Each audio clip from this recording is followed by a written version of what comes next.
Hey guys, I'm live. Today we are talking all about how to stop getting taken advantage of by potential clients. Now, a lot of people out there talk about this term scope creep, and basically it refers to when your clients sort of request things that are outside the bounds of what you had initially discussed for the project.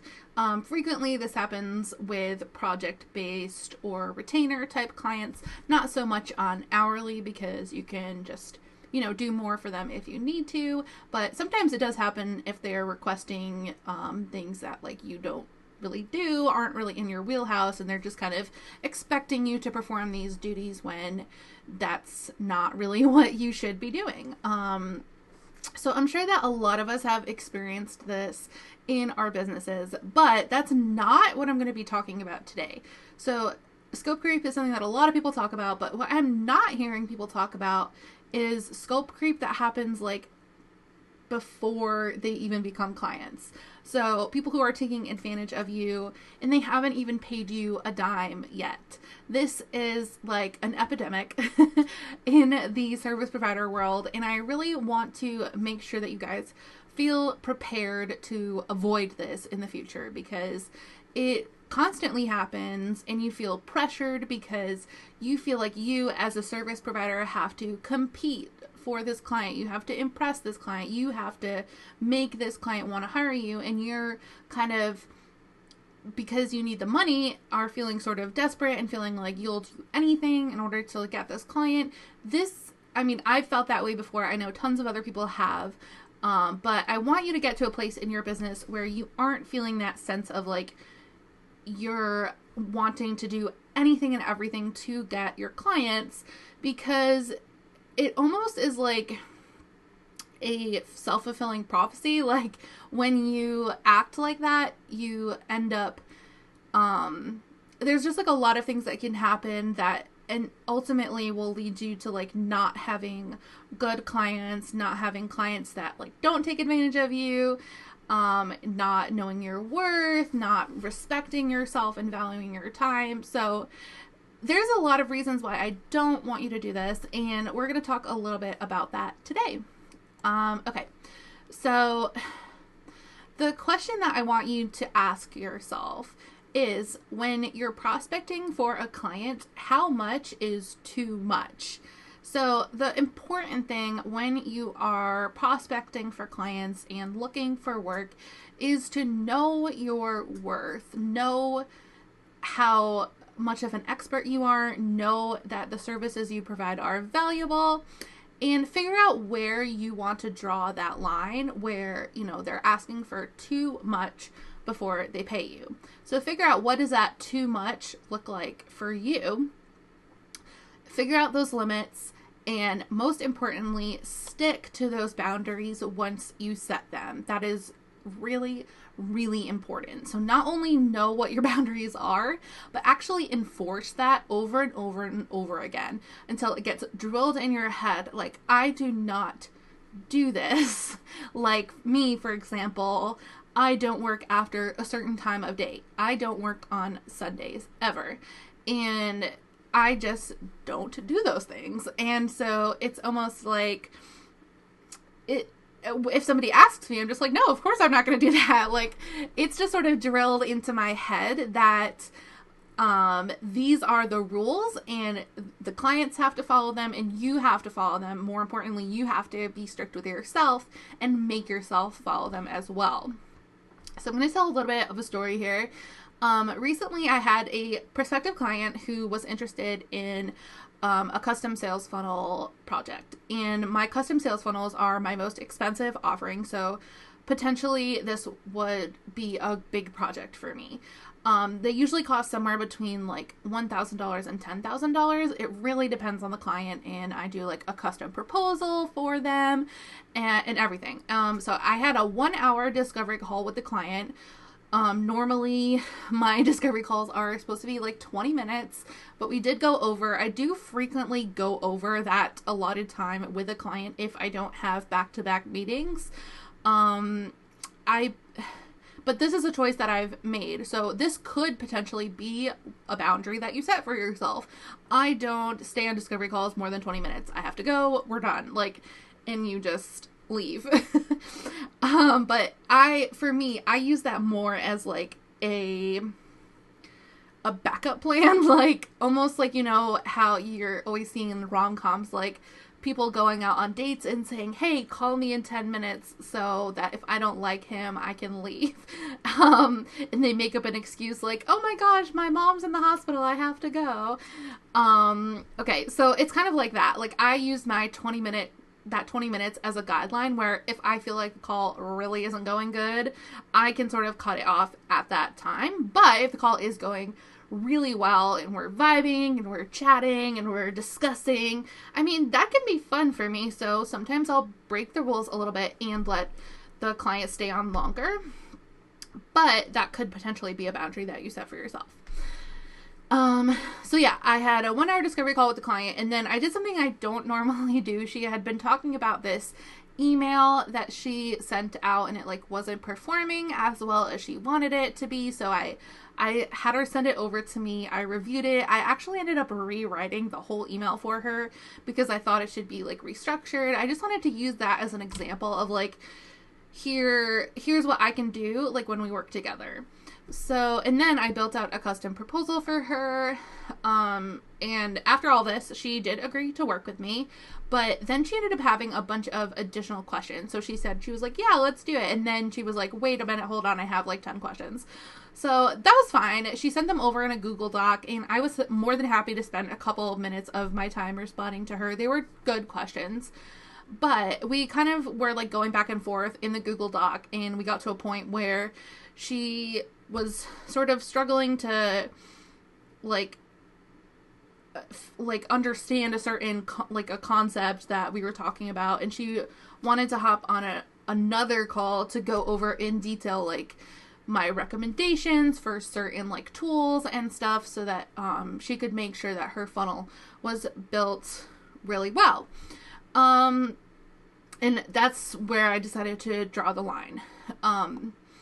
It's really important to respect not only yourself, but your other clients as well. So this is sort of where I ran into this issue where it got to the point where I was spending so much time going back and forth with her and working on this that it's like it was almost doing my current clients a disservice, because I was taking that time that would have been spent on their projects and using it to spend on her stuff, and she wasn't even a paying client yet. So it just felt like I wasn't respecting myself or my clients if I would continue to spend more time on this project.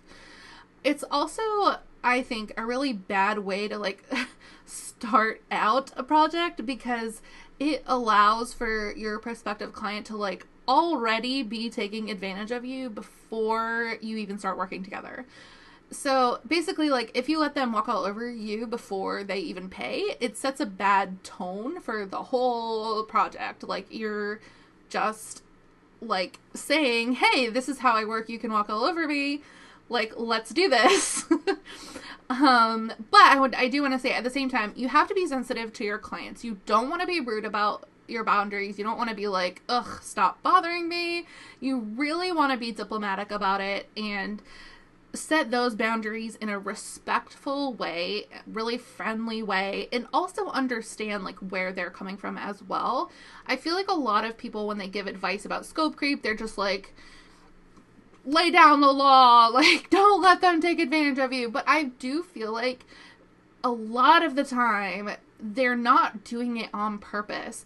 They just, they have questions, they have stuff they want to talk about, and they don't really understand that they're crossing a boundary, especially if they're a potential client, because they haven't worked with you before. They don't know what your boundaries are. They haven't received your How I Work document yet. So maybe they think it's normal to hop on a second call. Like, I don't know. They could think that. That's totally reasonable thing to think. So, and not just that, them like not knowing, it also might have to do with like their baggage that they're bringing into this relationship with you. So just like dating relationships, client relationships have baggage as well.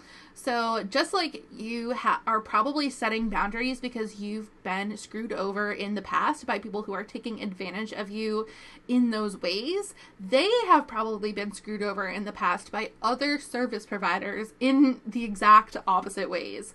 So for example, I didn't want to spend any more time like working on this project before she'd even paid me because I was worried I'd give her all this advice, all this expertise, and then she would walk away and hire somebody else to help her. I was worried that that would happen because I've had people walk away from a project before. Like that happens all the time. It's totally normal. And that's like the baggage that I am bringing into the relationship. And then on her end, she has had service providers screw her over where she jumps in quickly into a relationship. Everything's going great, and then all of a sudden, like, there's miscommunication issues, they drop her project, they don't refund her, like, all of these things are baggage that, like, potentially could have happened to your potential clients. So you really have to respect that and keep that in mind when you are working with them, that, like, be gentle to them and give as much as you can before you get to your boundaries. Like, show them that you would be a really good person to work with, but just don't go too far. So the goal is to achieve some type of balance or common ground where you're giving them enough to get them to trust you and work with you, but not so much that you're going overboard and not respecting yourself or your other clients. So I kind of came up with this example, and I don't mean this in any sort of like rude way to this person or other potential clients at all, but I kind of like to think of it like my puppy. And I was not trying to be offensive, but I think it's a really good comparison. So, she's 10 months old now, and we're actually having some trouble with her recently because she has really bad separation anxiety. We work from home, my husband and I both. We're here 24/7, and she's here with us. So she's so used to us being around that if one of us leaves the apartment, or I'm not even lying, if my husband takes a shower, she starts crying because we're not there with her. This is a bad situation, and it is 100% our fault. The breeder told us, when I told him that we work from home, he was like, here's the deal. You have to make her spend 1 hour alone in her crate every single day so that she gets used to being alone and being away from you. And I was like, okay, sure, we'll do that. But we didn't. And I mean, we tried, but eventually we just kind of stopped doing it, and we loved her. We got suckered in. We didn't want to put her in the crate, and we weren't firm with that rule. And now, 10 months later, we're paying for it. So it's the exact same thing with your clients. It's super important to be extra firm right from the very beginning of the project so that they learn the rules of what it's like to work with you, and that they don't get used to walking all over you from the get-go. Even if that's not what they're trying to do, just sort of like their behavior and how you guys work together, they're going to get used to doing something in a certain way. And if that way is not pleasing to you, if you feel like you're being taken advantage of, that's not a good situation to start a project with. So it's only going to get worse and worse and worse as you continue to work with them if you aren't firm with your boundaries. And again, these people aren't necessarily doing it on purpose. It's just natural to kind of push the boundaries, especially if the boundaries aren't clear, or you don't even know that there's boundaries or whatever. Like, you might be thinking in your head, like, wow, that's rude, they're really taking advantage of me. But on their end, if they don't know that that's a boundary you have, they don't necessarily realize that they're, doing that to you. So, and before you know it, you get into a situation where they're texting you at 2 a.m. that they need something immediately, and you're resenting the fact that you've ever decided to work with them, and you probably end up firing them at some point. So I really want you to avoid that situation as much as possible. It leads to just like this breeding ground of miscommunications and issues where you're constantly like hating working with them and everything sucks. and you just are constantly feeling taken advantage of. So it's really, really important to set those boundaries from the very beginning. Make yourself clear, be nice, friendly, respectful, all of these things, because they have baggage, you have baggage. And this will lead to a very healthy, respectful working environment where you're happy, they're happy, everybody's cool, nobody's being taken advantage of, and you're getting fulfilled and satisfied emotionally and financially as a service provider.